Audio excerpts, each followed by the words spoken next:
Hi, Elyce again. Welcome back. We're talking about boundaries, and we've covered physical boundaries and emotional boundaries to a small degree. And now we're going to look at mental boundaries. And so this is probably one of the toughest things for people to understand. Okay. So let me ask you a question. Have you ever had a thought that just wouldn't go away? Like you went to bed thinking about it, and when you woke up, you were still thinking about it. Okay, that's the mental plane. And so, first of all, I want to talk about what is a thought. And you probably already know the answer, but it's energy. Thoughts are energy, and they're thrust into our external world. So everything we think is right there. Or that's why we laugh about how would you like everybody to be able to read your thoughts? No, because our thoughts are not always good. So let's talk about the mind and what it is, and the mind that creates thoughts. And there's two different kinds of mind. Okay, there is the human mind, which is the brain, and that is simply a computer. It's it's not conscious. It's garbage in, garbage out. And it simply operates like a computer based on your experience. Okay? And all of that gets stuffed into our brains and it's saved in there like a filing cabinet.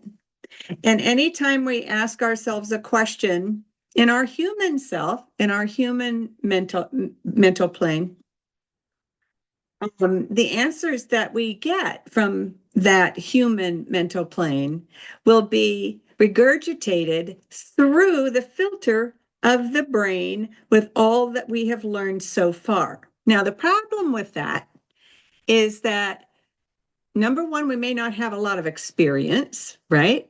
So our mind is going to throw out just what we know, which might be very limited. Or we have lots of experience, but maybe it's negative. All right. And so it creates fear. It creates a recurrence of maybe a trauma.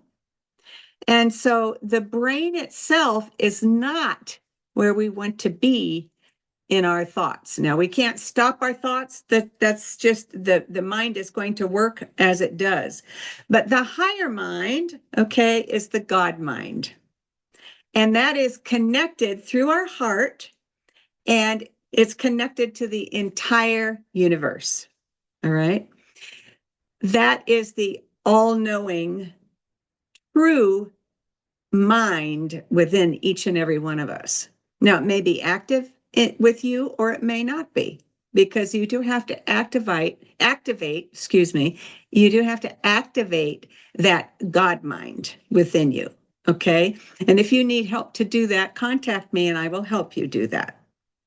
So, the God mind brings in our higher self and the angels, guides, and masters of the universe to give us answers from the divine.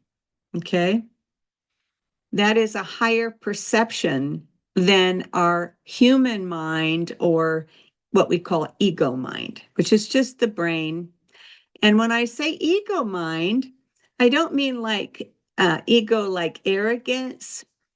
When we talk about the ego mind or the monkey brain, some people call it, it's simply the inner child. Think about it as your inner child. It was what kept you alive when you were young. It's forged its way through trauma and stress and told you how to act and what to think so that you could survive. And we can be very grateful for that inner child and egoic mind. Otherwise, we wouldn't survive. And that's how we create our egos. And our ego structure in human development is very important particularly those first 7 years of life. That's how we navigate our reality. Okay. So now that we know thoughts are just energy, nothing more.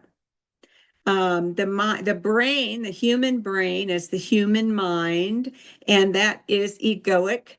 And oftentimes it is our inner child. Another word for that would be our subconscious mind in the lower planes, okay, that has not yet been activated by the God mind. So now, it sounds like I'm teaching and I don't mean to, so I'm going to give you some examples here of the difference. When I was a tiny baby, and this has all been confirmed with family, by the way, when I was a tiny baby, my mom had 5 children. I was the baby. And so my mom very rarely got to go out with anyone. I mean, for her to be invited somewhere was a real treat because she was always home taking care of kids. So the neighbor invited my mom out to a movie. And that was like a special treat. So she told my father, you have to come home and you have to babysit so I can do this because I have never been invited out like that before and I want to go. So my father said yes. And my mother took off with her friend to go enjoy an evening out to see a movie. Now, I was about 8 months old. I was a tiny, tiny infant. And I told you before, my dad was an alcoholic. And my dad, when he was really on a bender, my dad was oblivious. Okay. Well, that night, my dad decided he would start drinking. And for him, pouring down a fifth was nothing. All right. He drank until he put the other kids to bed and he had to take care of me, the baby. And he took me, and instead of putting me in my bassinet, he put me in a box and then he passed out. And in that box, the flaps closed down over me. And that little baby felt like she was going to die. And she felt like she had been thrown out with the trash. And she fought everything trying to get out of the box. And she screamed and she cried. And it was a horrible, state for this little baby, which was me. And my dad was too drunk to wake up. The other kids didn't hear me. And I cried until I was like a limp rag. And when my mom came home, she found me soaking wet from tears and screaming. And she grabbed me and lifted me up and, of course, comforted me. But at the same time, turned to my dad and started yelling and screaming while she was holding me. So I had a double whammy. First, I felt like I was thrown out with the garbage, like I was worthless, right? Then my mom starts with the anger, and that just catapulted and added to the feelings of worthlessness. Now, let's analyze this. Those were all that baby's thoughts. Those were all inside my little pea brain at 8 months old. And while it sounds like, well, it was just a baby crying, what happened was in our struggle to survive, that baby created a story. Now, had her father thrown her out with the trash? No. Her father was extremely irresponsible in his babysitting duties. And he did put her away for the night. He just put her in the wrong place. And he did so because he was under the influence of alcohol. Now, did he mean to? No. My father was a very kind man. He didn't do things like that to his children. He loved his children dearly, and he loved me. But when that baby was all alone and she was squeezed in a box and she was fighting for her life to get out and for someone to come rescue her, when that didn't happen, she made up the story in her mind. I'm worthless. Nobody wants me. Nobody will rescue me. And she felt all the darkness, all the demons, all the, everything you can think of around her. And she was in total fear, total black, dark fear. That impression left a mark on me for life. And it wasn't until I didn't even learn of this story until I started doing deep spiritual work and went into a regression state to find what had happened, why I was so, number one, claustrophobic. And that's why I went into the understanding of my claustrophobia. It was from that experience at 8 months old in this box where I was terrified and no one came to help me. Now, none of that was truth. That was the story my human mind made up as a reason for what I was going through. And the reason I talk to you about that today is we all make up stories. It doesn't mean they're true, but they are real, and you feel them and you experience them. And so our goal is to look at those thoughts, right? That energy, look at the emotions that are attached to that thought, and then become aware of why we have these recurring thoughts of, I'm worthless. I should be thrown out with the garbage. Nobody will love me if I stand up for myself. I have to be perfect or I'll never make it in life. Nobody loves me. I'm ugly. That's why I got thrown out. What are some others? Oh, I'm stupid, right? Let's see. I have no power. I'm a victim. All of those come from these traumas or experiences. Yes, but it's the story that our human mind makes up that creates the damage. All right.